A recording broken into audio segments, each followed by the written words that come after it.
शौकत अली बरसों से हज पर जाने की तैयारी कर रहा था। शौकत अली ने एक एक पैसा तिनका तिनका जोड़कर अब इतनी रकम जमा कर ली थी कि हज का खर्चा बर्दाश्त कर सके। वो हज पर जाने के लिए तैयार ही था कि इसने एक रात ख्वाब में देखा कि वो खाना काबा के बेहद करीब पहुंच चुका है। लेकिन जैसे ही वो खाना काबा की तरफ दौड़ लगाता है, वो काबे के अहाते का दरवाजा शौकत अली के लिए बंद हो जाता है। बिस्मिल्लाहिर्रहमानिर्रहीम। शुरू अल्लाह के नाम से जो बड़ा मेहरबान और निहायत रहम करने वाला है।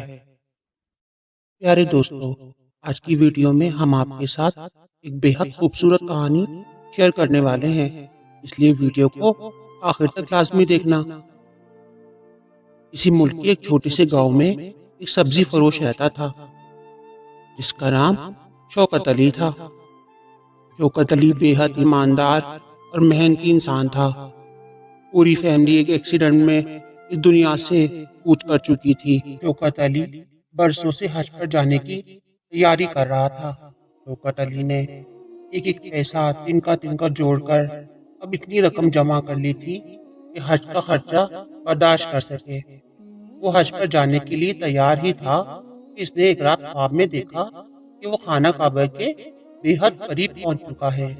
लेकिन जैसे ही वो खाना काबा की तरफ दौड़ लगाता है, वो काबे के अहाते का दरवाजा शौकत अली के लिए बंद हो जाता है। ये ख्वाब शौकत अली मुसलसल 2 दिन तक देखता रहा। एक दिन शौकत अली मोहल्ले में सब्जी फरोख्त कर रहा था कि शौकत अली की नजर गांव के मौलवी साहब पर पड़ी। मौलवी साहब ख्वाबों की ताबीर बिल्कुल सही और दुरुस्त बताते थे। वो दौड़कर फौरन ही मौलवी साहब के पास पहुंचा और अपना पूरा ख्वाब मौलवी साहब को सुना दिया और ख्वाब की ताबीर पूछी। मौलवी साहब ने इससे पूछा, क्या तुम्हारे पड़ोस में कोई बीमार रहता है? शौकत अली सोचता रहा और जहन पर जोर देकर बोला, हाँ हाँ हाँ, बराबर वाली घर में सिद्दीक साहब हैं जो मैदे के मरीज हैं और उनकी बीमारी ने बेहद शिद्दत इख्तियार कर ली है। वो शहर जाकर अपना किसी अस्पताल में इलाज कराना चाहते हैं, लेकिन गुर्बत की वजह से, गुर्बत, अफलास और परेशानी की वजह से अपना इलाज करवाने से महरूम हैं। मौलवी साहब ने शौकत अली की पूरी बात सुनी और कहा, तो मेरे भाई, तुम्हारा हज तो तुम्हारे पड़ोस में है। शौकत अली सोचने लगा और भौंकला गया कि मौलवी साहब ने ये क्या कह दिया। उसने मौलवी साहब से पूछा, मेरा हज पड़ोस में है, इसका क्या मतलब है? मौलवी साहब ने शौकत अली के कंधे पर हाथ रखते हुए कहा, मेरे भाई, तुम्हारे लिए ये बेहतर है कि तुम अपनी जमा की हुई रकम सिद्दीक साहब को दे दो ताकि वो अपना इलाज करवा लें।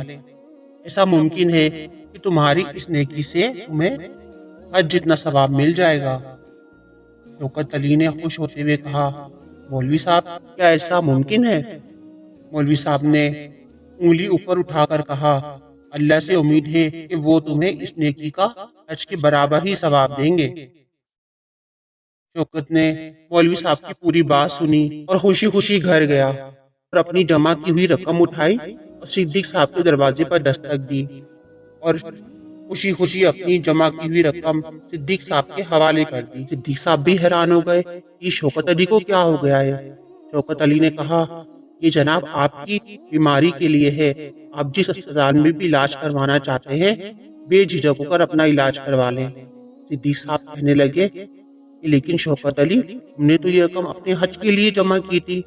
शौकत अली ने कहा, पड़ोसियों का सबसे ज्यादा हक होता है, आप इससे न इलाज कराएं, मुझे मेरी नेकी का अजर यहीं मिल जाएगा। और फिर तकरीबन 1 महीने के बाद सिद्दीक साहब ठीक होकर घर वापस आ गए। एक दिन सिद्दीक साहब गहरी नींद में सो रहे थे कि ख्वाब में देखा कि कोई शख्स कान में कह रहा है कि अपने मोहसिन शौकत अली को बता दो कि इसने जो नेकी तुम्हारे साथ की है, अल्लाह ताला ने खुश होकर इसका हज कबूल कर लिया है।